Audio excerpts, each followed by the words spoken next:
ശബരിമല വിഷയത്തിൽ SITയുടെ അന്വേഷണത്തെ തകിടം മറിക്കാൻ ശ്രമിക്കുന്നുവെന്നാണ് പ്രതിപക്ഷ നേതാവിന്റെ ആരോപണം. പ്രതിപക്ഷ നേതാവ് ഇതിനു മുൻപും ഇത്തരത്തിലൊരു ആരോപണം ഉന്നയിച്ചു. അതായത് 2 IPS ഉദ്യോഗസ്ഥർ SITക്ക് മേൽ സമ്മർദ്ദം ചെലുത്തുന്നു എന്നുള്ളത്.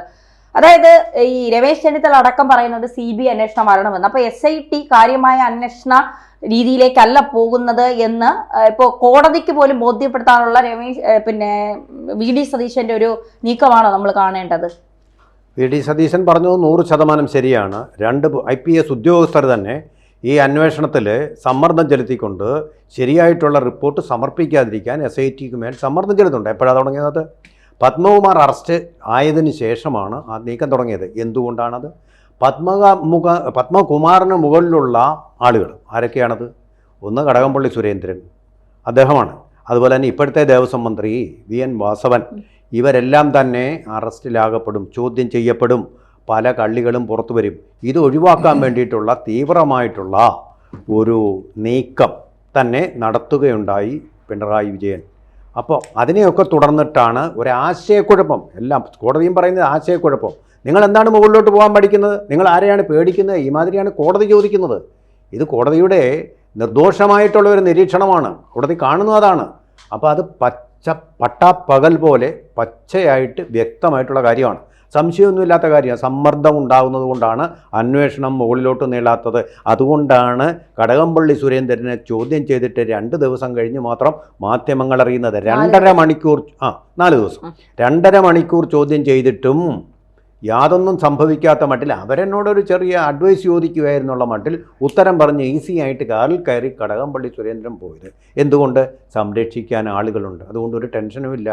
IPS തലത്തിൽ ആളുകളുണ്ടെങ്കിൽ SITയിലിരിക്കുന്ന ഉദ്യോഗസ്ഥൻ്റെ തലയ്ക്ക് മുകളിലുള്ള ഉദ്യോഗസ്ഥൻ പറഞ്ഞാൽ കണ്ണുരുട്ടി കാണിച്ചാൽ കേൾക്കാതിരിക്കാൻ പറ്റുമോ? നമ്മുടെ പോലീസ് ഹയറാർക്കി അങ്ങനെയല്ലേ? ആ തരത്തിലല്ലേ? സംശയമല്ലോ ഉണ്ടോ? കോടതിക്ക് എന്ത് ചെയ്യാൻ പറ്റും? കോടതിയുടെ ഈ കാര്യത്തിലുള്ള ശാസിക്കാനും നിരീക്ഷിക്കാനും അവസാനം കിട്ടുന്ന തെളിവുകൾ വെച്ചിട്ട് വിധി പറയാനും മാത്രമേ കോടതിയെ കൊണ്ട് കഴിയുകയുള്ളൂ. നിസ്സഹായത അവർ പ്രകടിപ്പിച്ചു കഴിഞ്ഞിട്ടും എത്ര നാൾ കഴിഞ്ഞിട്ടാണ് നടപടികൾ ഉണ്ടാകുന്നത്? എന്താ കാര്യം?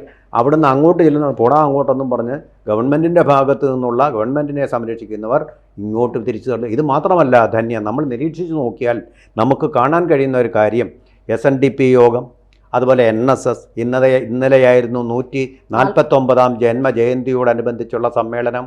ഗവൺമെൻറ്റിനെതിരെ ഒരു വാക്ക് പറഞ്ഞോ എന്ന് മാത്രമല്ല, സച്ചിദാനന്ദ സ്വാമിയെപ്പോലൊരു സ്വാമി ശിവേരി മഠത്തിൻ്റെ ഉപരിതലത്തിൽ മുകളിലിരുന്നു കൊണ്ട് ഈ കേസ് വഴിതിരിച്ചു വിടാൻ വേണ്ടിയിട്ട് ശ്രമം നടക്കുന്നു. അദ്ദേഹത്തിന് ഇപ്പോൾ അത്യാവശ്യം യുവതികളെ അവിടെ പ്രവേശിക്കണം ശബരിമല. ഇതിനിടയ്ക്ക് ഈ സ്വർണ്ണക്കള്ള ഒന്നും സ്വാമി കണ്ടിട്ടില്ല, ജ്ഞാനദൃഷ്ടി കൊണ്ട് പോലും കണ്ടിട്ടില്ല. അദ്ദേഹം പറയുന്ന അവിടെ യുവതികളെ പ്രവേശിപ്പിക്കണം. ഇപ്പോൾ അദ്ദേഹത്തിന് അതാണ് അത്യാവശ്യമായിട്ടുള്ളത്. അങ്ങനെ പലതരത്തിൽ ഇതിൻ്റെ ശ്രദ്ധ തിരിക്കാൻ വേണ്ടിയിട്ടുള്ള ശ്രമങ്ങൾ ധാരാളമായിട്ട് നടക്കുന്നുണ്ട്. അതിനാണ് സോണിയാഗാന്ധിയോടൊപ്പം ഉണ്ണികൃഷ്ണൻ പോറ്റിക്ക് നിൽക്കുന്നതിൻ്റെ പത്രസമ്മേളനത്തിൽ മുഖ്യമന്ത്രിയെപ്പോലൊരാൾ അത് വലിയ കാര്യമായിട്ട് വിശദീകരിച്ചത്. എങ്ങനെ കട്ടവനും വാങ്ങിയവനും എല്ലാം ഒരുമിച്ച് അവിടെ പോയെന്നാണ് ചോദിക്കുന്നത്. കോൺഗ്രസ് ഉത്തരം മുട്ടി നിൽക്കുകയാണ്. അങ്ങനെ ഒരു വിപരീതത്തിലാണ് കേന്ദ്ര ഇൻ്റലിജൻസ് ബ്യൂറോ ഇടപെടുന്നത്. ഇങ്ങനെയുള്ള ചക്കളത്തിപ്പോരല്ല നമുക്ക് വേണ്ടത്. അന്വേഷണമാണ്, റിസൾട്ടാണ്, തൊണ്ടി മുതലിൻ്റെ പിടുത്തമാണ്, എവിടം വരെ പോയിട്ടുണ്ട് എന്ന് നമുക്കറിയണം. ഇതിനെ തുടർന്നാണിപ്പോൾ SITയുടെ അന്വേഷണം ശ്രീകോവിലിനകത്ത് മാത്രം ഒതുങ്ങി നിന്നത് ഇപ്പോൾ ഉപദേവാലയങ്ങളിലേക്ക് കൂടി വ്യാപിച്ചിരിക്കുന്നു. അതുകൊണ്ടൊന്നും കാര്യമല്ല, നോക്കിക്കോളൂ. ഒരു 2 ആഴ്ചക്കകം CBI ഇതിൻ്റെ അന്വേഷണം ഏറ്റെടുക്കും. ഇടി കിട്ടവർക്കൊക്കെ ഇടി കിട്ടും. മാവോ എന്നും പറഞ്ഞ് കരയേണ്ടവരൊക്കെ കരയുകയും ചെയ്യും. സത്യവും സ്വർണവും ഒക്കെ ഓരോരുത്തരായിട്ട് വിഴുങ്ങാനും തുപ്പാനും ഛർദ്ദിക്കാനും ഒക്കെ തുടങ്ങും. ഈ കേന്ദ്ര ഇന്റലിജൻസ് ബ്യൂറോ ഇപ്പോൾ CBI അന്വേഷണം വേണമെന്നൊക്കെ പറയുന്നുണ്ട്. ഇത് എത്രത്തോളം പ്രായോഗികമാകും? CBI അന്വേഷണം പ്രായോഗികം തന്നെയാണ്. പക്ഷെ IB പറഞ്ഞു എന്നുള്ളതുകൊണ്ട് ഹൈക്കോടതി ഉത്തരവിടണമെന്നൊന്നുമില്ല. അതിൻ്റെതായ കുറേ പ്രൊസീജിയറും ഉണ്ട്. പക്ഷേ അത് പറഞ്ഞത് വളരെ ഗൗരവതരമായൊരു കാര്യമാണ്. ഇപ്പോൾ IB അങ്ങനെ കണ്ടെത്തിയെങ്കിൽ ഇൻ്റലിജൻസ് ബ്യൂറോ എന്ന് പറയുന്ന ഇന്ത്യയിൽ നടക്കുന്ന എല്ലാ കാര്യത്തെക്കുറിച്ചും അവഗാഹമുള്ളൊരു ഭരണഘടനാ സ്ഥാപനമാണ്. അവരുടെ വാക്കിനെ നമ്മൾ വെറുതെ തള്ളിക്കളയേണ്ടതില്ല.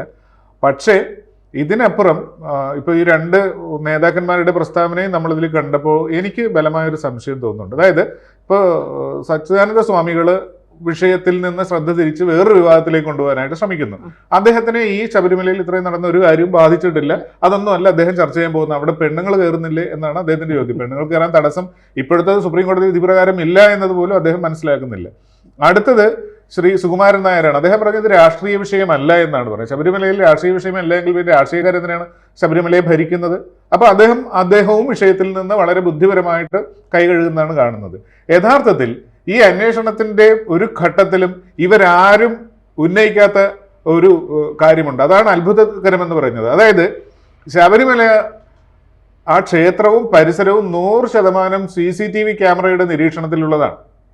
ഈ CCTV ഫുട്ടേജ് എടുത്ത് പരിശോധിക്കാൻ ഇതുവരെ പോലീസ് തയ്യാറായിട്ടില്ല.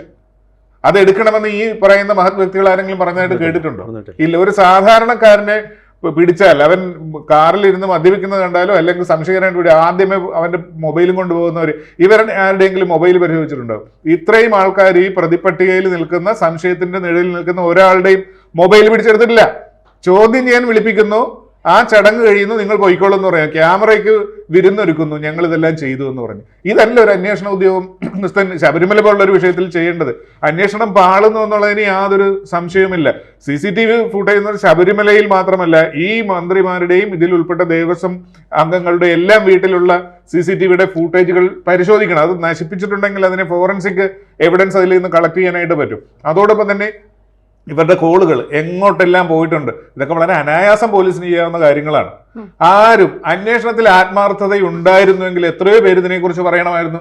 ശ്രീ രമേശ് ചെന്നിത്തല പറഞ്ഞിട്ടില്ല, സതീശൻ പറഞ്ഞിട്ടില്ല, ആരെങ്കിലും ഒരാൾ പറഞ്ഞിട്ടുണ്ടോ? എന്തിന് ഹൈക്കോടതിയിൽ പോലും ഇങ്ങനെ ഒരു ഹൈക്കോടതിക്ക് സാധാരണ പറയാവുന്നതാണ് ഇതൊക്കെ ചെയ്യണമെന്ന്. അന്വേഷണം എങ്ങനെ വേണമെന്ന് ഒരു പക്ഷെ അവർ പറയണമെന്നില്ല. എങ്കിൽ പോലും അത് ശരിയായ രീതിയിൽ നടക്കുന്നില്ല എന്ന് തോന്നുമ്പോൾ ഇതൊക്കെ നിർദ്ദേശിക്കേണ്ട ഹൈക്കോടതി ഇങ്ങനെ ഒരു ചോദ്യം പോലും ചോദിച്ചിട്ടില്ല എന്നത് ആ രീതിയിലേക്ക്, അതായത് തെളിവിന്റെ ഏറ്റവും സുതാര്യമായ ട്രാൻസ്പെറന്റ് മേഖലകളിലേക്ക് പോകുവാൻ പോലീസ് അല്ലെങ്കിൽ ഇതിനു വേണ്ടി കരയുന്ന ഒരാളും സന്നദ്ധമല്ല.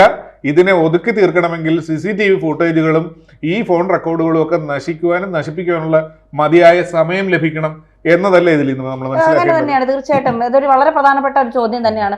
എന്തുകൊണ്ട് CCTV? കാരണം ശരിയാണ്, ഒരു ചെറിയ ഒരു അപകടം നടന്നാൽ പോലും അല്ലെങ്കിൽ ഒരു കയ്യേറ്റമോ വാക്കുതർക്കമോ നടന്നാൽ പോലും അതിന് CCTV ദൃശ്യങ്ങൾ എടുത്ത് സോഷ്യൽ മീഡിയയിൽ കൊടുക്കുന്ന അല്ലെങ്കിൽ മാധ്യമങ്ങൾക്ക് കൊടുക്കുന്ന ആളുകളാണ് കേരളത്തിലെ പോലീസുകാരിൽ ഭൂരിഭാഗം ആളുകളും. എന്തുകൊണ്ട് ശബരിമലയിൽ ഫുൾ ടൈം 24/7 CCTV പ്രവർത്തിച്ചിട്ട് എന്തുകൊണ്ട് അവിടെ ആരൊക്കെ വന്നു ആരൊക്കെ പോയി എന്നുള്ള കാര്യത്തിൽ ഇതുവരെ ഒരു തീരുമാനം എടുക്കാത്തത്?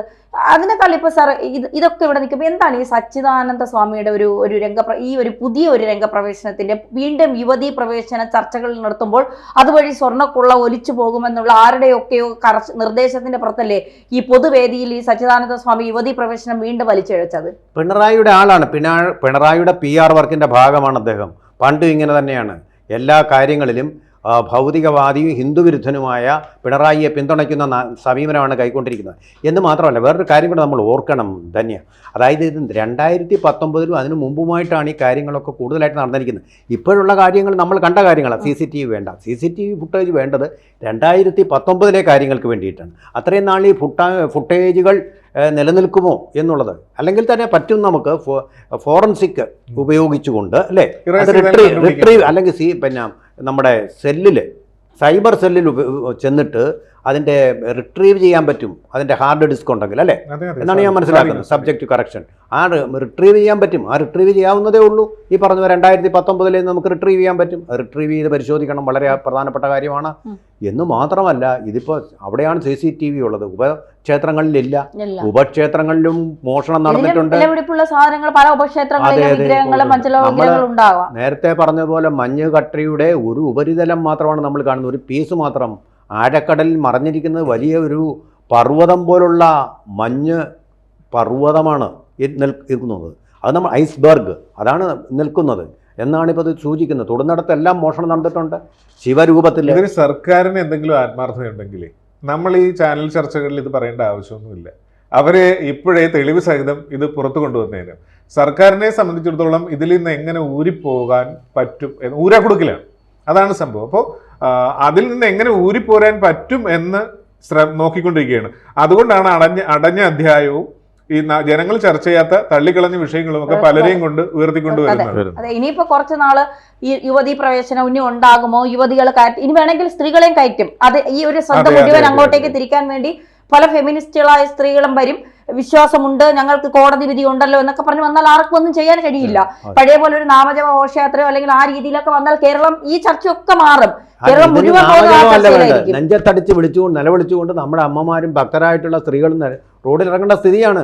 ആരുമില്ല രക്ഷിക്കാനാണ്. ഈ CBI അല്ലാതെ ശരണമില്ല എന്നൊരു അവസ്ഥയിലേക്കാണ് നമ്മൾ പോയിരിക്കുന്നത്. അതിലേക്ക് തന്നെ അയ്യപ്പൻ നയിക്കും എന്ന് നമുക്ക് വിശ്വസിക്കാം. സ്വർണ്ണമല്ല, നമ്മുടെ നഷ്ടപ്പെട്ട മുതലെല്ലാം തിരിച്ചു കിട്ടുമെന്ന് വിശ്വസിക്കാം. നമ്മൾ കൊയ്യും വയലെല്ലാം നമ്മുടേതാകും പൈങ്കുളി എന്ന് പറയും. നമ്മൾ തൊഴും കോവിലിലെ സ്വർണ്ണമെല്ലാം തിരിച്ചു വരും എന്ന് നമുക്ക് വിശ്വസിക്കാം.